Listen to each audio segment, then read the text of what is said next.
here I'm going to cover how to put the back together finally. So this is the lining that we have sewn, the zipper is ready, and this is the main fabric that we have sewn the pockets and all the inside. Now I'll show you how to put this together. This is the inside, as you can see. I'll place this one inside. It's not turned inside, so you know it's all, you can see all the raw edges. You will also notice that I have not sewn the shoulders of the lining. At the edges I have just turned half an inch and made an iron mark only on one side, not on this side. You will see why is that. On the denim side I have actually joined the shoulders and made a top stitch as well. This is because as you sew, sometimes there might be minor adjustments you might need to make. And if you have sewn this, this is the trickiest part, and if you have to adjust it a little bit, this will help you avoid the wrinkles. Also, because this is a small area, less than about 2 inches, and it's going to be binded, this is not going to open up if you don't put any seams in. You will see why in a minute. As I put the bag in, now I'll open my zipper and just put my hand in and see if this is all sitting fine. I just feel fine. This bag feels so heavy and solid and structured, which is great. So the thing is, now if you just sew the top and finish it, this is not going to sit right, because you know this will always be, the lining will always pull off. So it's important the lining goes and stitches inside. So what we're going to do first is just place this together and just make sure. We're going to put some pins across. You need to take time to do this. If you don't do it right, the whole project is going to be a huge waste, because you'll end up unpicking all the seams and it's just not going to be right. When you come to the shoulders, place the edge where we have not folded inside and the other edge on the top, so this kind of finishes it properly. Just secure it with a pin. Secure it with a pin. Now in case if this needs to move a little bit and go inside, you always have that flexibility to move and maneuver. Okay, now I'll match my side and see if this is okay, and put a pin across in the side and go ahead and do the same all around the shoulders as well. Okay, pinning it in place is only just to see if everything is fine and fitting properly. You don't really need this to sew. Okay, so it looks all right to me. So I'm just going to remove all my pins, turn both the lining and the outer inside out. There is my lining and there is my outer. So what I will do is I'm just going to bring, I can see the notch mark on my outer and my lining. So basically hold this together and put a pin, and hold this together and put a pin. And I do this all around. Once I have pinned this, I just go and sew on the seam again, joining the lining and the outer. This is only on one side. I'll show you the other side. I have pinned the base of one side of the denim and the lining together. Now the thing is, usually you'll start from this end and go all the way to this end, but this will create problems. I advise you to pin the notches right in the center first and then pin all around. No matter where you pin, start at the center, work your way out to this edge, and again start at the center, overlap the stitch a little bit and work your way to this edge. That way, if there's any excess, it will always be at the top on this end. You'll not have any wrinkles around the round edges.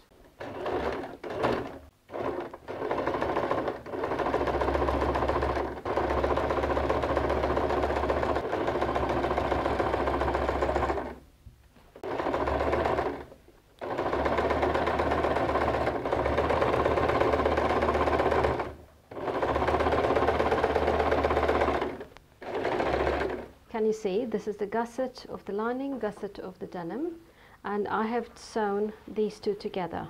So at this joint, this is the seam that is joining both the lining and the denim.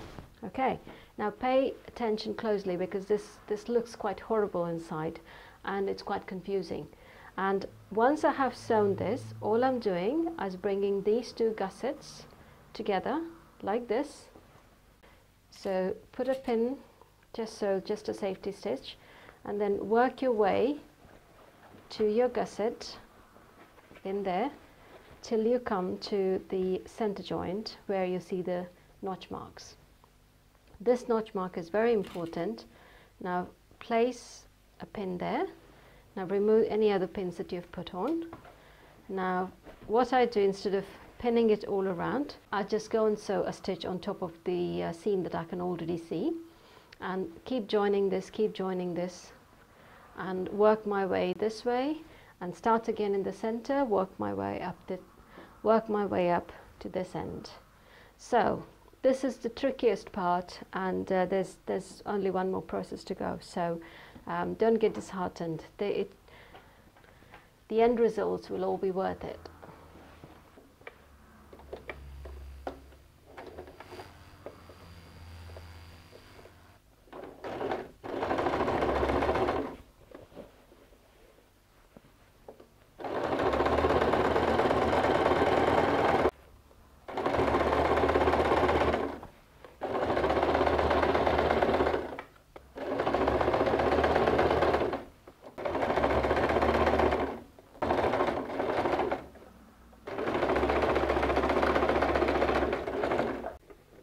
Now I turn it over and work my way from the center, going all the way to the other. As you go, just make sure that you push the seam inside and nothing gets caught, because when you open it, it will all be flat.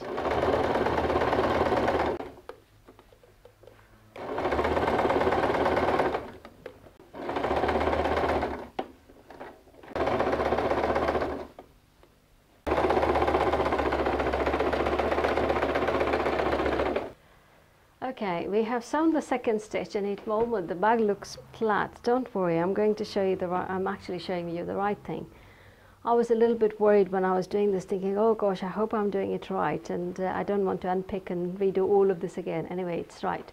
So we just open the denim part out, and open the lining in. And can you see the lining? Even if you pull the lining, it doesn't come off because it's securely fixed around the gusset area all around, and you can see there's no wrinkles anywhere at all. Okay, great, this is looking really good. And I now close my zipper so that it doesn't open up, it doesn't keep opening up. Now it's so much easier to work our way towards the shoulder joint.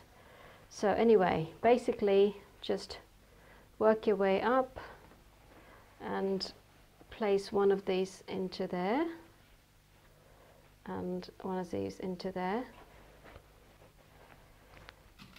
and start pinning as you go up, because lining sometimes could be quite fidgety.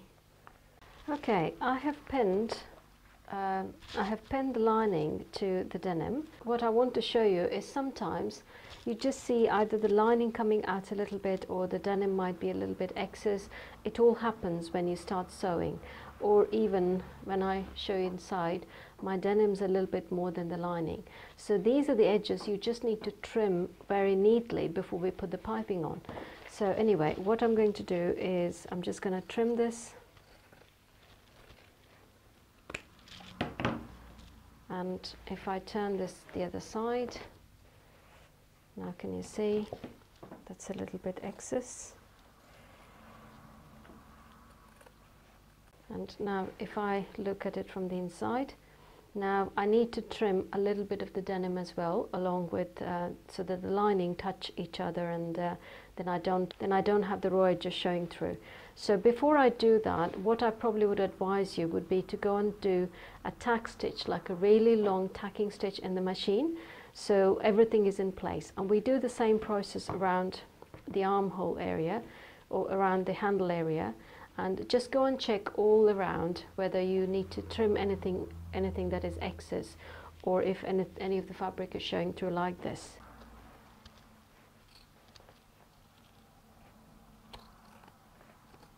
Okay, I think now it's sitting properly, If you're not very confident in sewing this, then I would probably go and either hand tack this or put a safety stitch around both the edges, and then we go on to put the piping.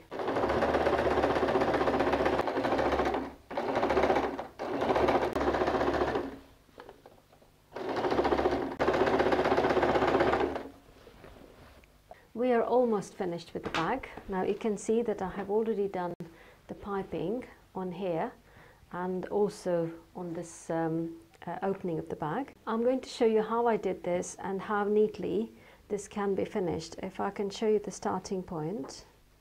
Okay, here is the starting and the finishing point, and if we turn it around you can see how neatly this is finished. It is possible to do it quite easily, so I'm going to show you how to do this. Okay, I have left this opening, and as you can see I have done an edge stitch, but it's not right at the edge. It's probably about between 1/8 of an inch to 1/4 of an inch. The way we're going to do it is again like how we did the pocket. We're just going to put this in and then sew. But before we do this, because we have got a starting and a finishing point which needs to end properly, there's a little technique I'm going to share with you. First of all, when you start, please do not start at the bend, wherever there's a round shape. Always start somewhere where there's a straight line. So you need to have at least 3 or 4 inches of straight line somewhere around there. Don't start in the center because this is already quite bulky because of the join. So either away from the center, this side or this side would be fine. When you come to the bottom, I won't advise you to start here because this is again on a gentle curve. So the right place to start would be around this point. Before we do this, I'm going to show you what to do. Now earlier when we did this, when we did the pocket, we kind of went cross. Instead of going cross, I'm just going to fold gently on both the edges, and that's how it's going to look. It doesn't matter if it's not identical on both the sides. So place this in like this, and then you start at a slope like there, and then you start sewing from here, and then we start a straight line from the edge when you get to the edge. So basically you don't really need to tack this, because once you start, even if this goes a little bit, you can chop this off. So start from there and just go all the way around, and when we come to the bend, we just gently pull this one. Even if you don't pull, it really doesn't matter. You could just go, you might just see a light wrinkle here if you don't pull, but if you pull you will get a neat finish. Okay, so I'll go ahead and do this. So I'm just going to place this like so and hold it in.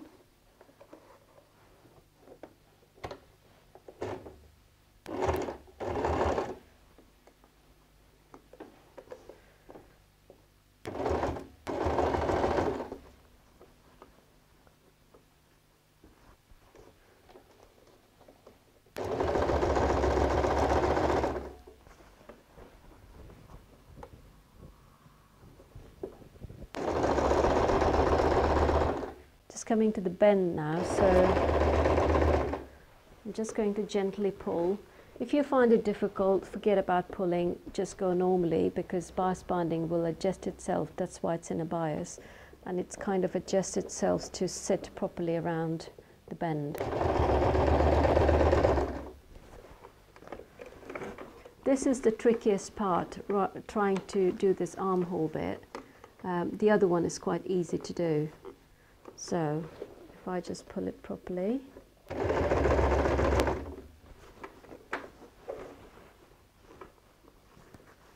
the best way to do would be to, if you have this facility in your machine, just remove this bit, and this kind of sits nicely around the edge.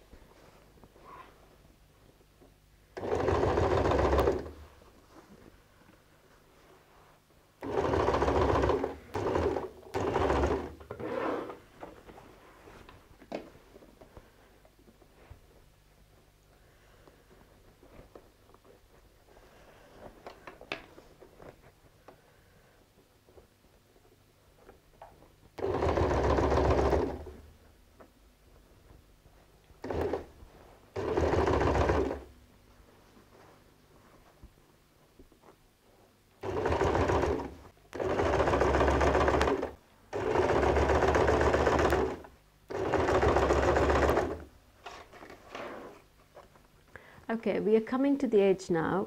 When you're about 4 or 5 inches away, I'd like you to stop. Okay, we're about 4 inches away. So what I'm going to do is, now it's very, very important how you see this. So that is the point where my slope will end and then the real bias binding starts. So that's the point you need to just take your binding and just hold it in your finger, or just make a pencil mark here. But because this is quite starchy bias binding, I can just pinch and then I've got my marking. So I'm just going to mark, that's the straight mark. Just going to bend this and make the straight mark. And I'm just going to cut about 1 inch extra off. And now, like we did before, I'm just going to pull this end. I'm just going to tuck this corner in, and if you can see, tuck one corner in and then tuck the other corner in as well. And you will also see that there's a little bit of bulk here, so we don't need so much of excess, so I'm just going to chop it off so it kind of sits neatly, and then make it into half and then just press it. And when you place this into the nesting, and see that it just sits perfectly on the edge here. So if you can just sew it and then hold it, because this is the starting point.